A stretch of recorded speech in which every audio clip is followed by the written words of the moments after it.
Anisan'ny nisongadina ny androany moa ity monseigneur ity, izaho vonoana raha mono ianareo hoy izy tamin'ny mpitandro ny filaminana. Nilaza moa i monseigneur sendra ny mpitandro ny filaminana teny ampandrana fa efa mafy ny mahazo ny vahoaka, izaho vonoana raha mono ianareo satria ireo ane dia tsy manana na inona no sady tanampolo ihany koa hoe hafatra izay nambarany ity monseigneur ity teo anatrehan'ny mpitandro ny filaminana. Nandefa hafatra ho an'ny préfet kosa ireto tanorany ZNZ ireto, azasina fiangarana monsieur le préfet hoy ireo tanorany ZNZ de Madagascar. Nanome hafatra an'ny préfet ireo tanora mpanao fihetsiketsehana, nilaza izy ireo fa tsy préfet an'ny TGV ianao fa any Antananarivo koa dia azasina fiangarana ilay izy hoy hafatra izay nambarany ireto génération Z ireto ho an'ny préfet Antananarivo. Anisan'ny tena nahagaga tokoa tamin'ny androany ireo mpanao fihetsiketsehana izay pomba ny fitondrana dia tsy dia voasakatsakana firy fa ireto génération Z ireto dia tena ny fanjevona tanteraka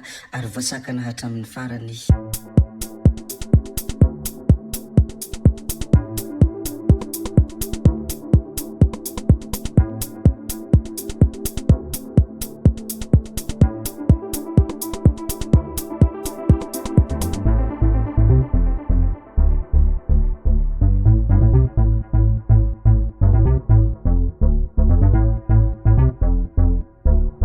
Hanombohantsika ity video ity moa dia andeha isika ilazakely ity kronikan'ny Johary Ravoajanahary ity izay beno basy hoy ny kronikan'ny Johary. Ny politika dia fifandanjankirina hoe rapport de force na amin'ny fifidianana izany na eny andalambe na ara-potikevitra na ny kalitaon'ny olona mpanaraka fotikevitra na ny mpitaraka ny fotikevitra. Misy anefa indraindray ny vitsy anisa no mandresy satria mahavita mampikatso ny raharam-pirenena ka milefitra ho azy ny mihevitena ho maro anisa. Na izany na tsy zany anefa amin'ny demokrasia dia ny fifidianana no mamaritra izay mitondra ny firenena. Ny fifidianana koa anefa amin'ny demokrasia ihany dia anatin'ny mangarahara madio ary tsy metanila. Fa any amin'ny firenena anjakan'ny jadona dia izay mifehny miaramila manambasy no matanjaka. Fa na aiza dia misy ny maro anisa manginana hoe majorité silencieuse izay mangina moa dia tsy hita hoe ahoana ny heviny manaraka ambokiny, manaraka ny fitsokan'ny rivotra fa izay beno basy hoy ny fahendrena. Zareko silazeko moa iny kronikan'ny Johary iny satria anisan'ny azo esaintsainana moa iny zavatra izay nambaran'ny Johary Ravoajanahary iny ka izany indrindra no antony izarako izy iny. Rehefa voalaza moa ny mikasika aniny dia andeha risika ilazan'ny zavatra hafa indray. Ny zava-misy any Toliara moa dia miato avokoa ny fampianarana eo anivon'ny université hoy ny mpitolona sy ny mpianatra. Nanao fanambarana ireo mpitolona sy ny mpianatra avy eo anivon'ny université ny Toliara ny androany fa miato avokoa ny fampianarana eo anivon'ny université ny Toliara mba ho fanohizana ny tolona. Tao amin'ny kampisy ihany koa izy ireo no nanao ny hetsika tamin'ity androany ity mba ho fijerena paikady hampahomby ny tolona manomboka amin'ny andro alatsinainy ho avy izao. Ny tany mahajanga ihany koa ny androany dia nidina andalambe koa ireo mpanjono dingadingana. Nirotsaka andalambe ireo tanora mpisehatra amin'ny jono dingadingana na ny concombre de mer ny androany tolakandro. Nitondra sora-baventy mitaky ny fisokafan'ny jono dingadingana sy ny asa drakaka ao mahajanga izy ireo. Tao anatin'ny 12 volana izay no tsy niasa ireto tanora ireto ka velon-tarena fasahirana mijaly ny ankohonana tsy hita izay atao ka ny entana ely ao antoerana aza dia efa saika tapitra namidy avokoa na nifana ny saram-pianarana ho fantrano ary natao sakafo ihany koa. Nohony ireo zava-misy ireo moa dia mitaky ny fisokafan'ny asany ireto tanora ireto ka nidina andalambe avy ny Betamanga hatreo amin'ny Jirama Amboaboaky ny androany tolakandro. Izany moa ny tany mahajanga ny androany nidina andalambe ireto mpajono dingadingana ireto satria mahatsapa fasahirana. Fa ny tolona ao Toliara kosa dia misy tompon'andraikitra eo anivon'ny commune Mikasahandrava hoy ny OPI. Nanamafy androany ny vombona HOP miala rajoelina na hetsika ny olom-pirenena ao Toliara izay ivondronana ireo fikambanana antoko politika, sendika, olotsotra ary herivelona rehetra fa misy tompon'andraikitra ambony eo anivon'ny commune ambony vohitra Toliara manao ezaka handravana ny tolona ataon'ny tanora sy ny olom-pirenena any antoerana amin'ny alalan'ny fanomezana vola ankiharahara toy ny tranga omaly sy androany no anaovany izany. Endrika fampisaraham-bazana izany hoy ny HOP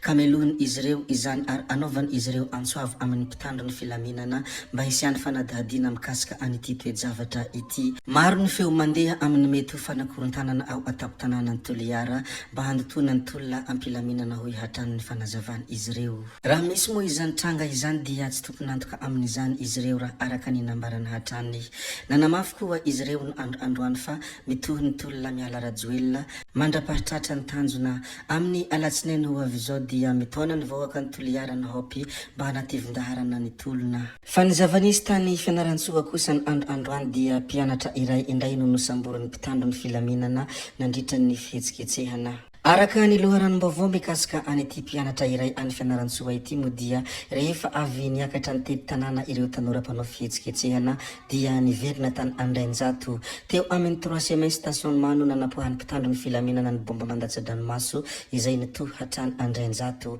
mpianatra iray arak'izany no voasambotra ny mpitandro ny filaminana ny androany ireo namany mo dia mitaky ny hamoahana io olona voasambotra io ny andro androany ihany koa dia ny raha nahita fa nidina andalambe ihany koa ireo olona milaza azo mpomba fitondrana ary milaza leo korontana sy mbola mila ny filoham-pirenena Andry Rajoelina betsaka ny sorena raha vantany vao nahita ireto olona ireto ao moa ny sasany nilazany hoe tena tsy hitany ireto olona ireto ve ny fijaliana misy eto Madagasikara ary tena tsy haraka izy ireo ve ny lengalenga izay ataon'ny filoham-pirenena ankehitriny mahatonga izy ireo mbola samy milazany hoe mila filoha Andry Rajoelina ary leo korontana mandeha ihany koa moa ny resaka ao anatin'ny tambanjotrany hoe ireo dia voakarama ary no karamena izy ireo hanao izao etsika izao rehefa nahita ireto vahoaka nanao fihetsikehtsehana izay milaza azo mpomba fitondrana ireto moa mpanakanto sy pahidi dia nilaza ny heviny sady nametra-panontaniana ianareo koa ve natsikahatra ny kontrasta eo amin'ny faram-piainana hita taratra eo amin'ny ireto olona ireto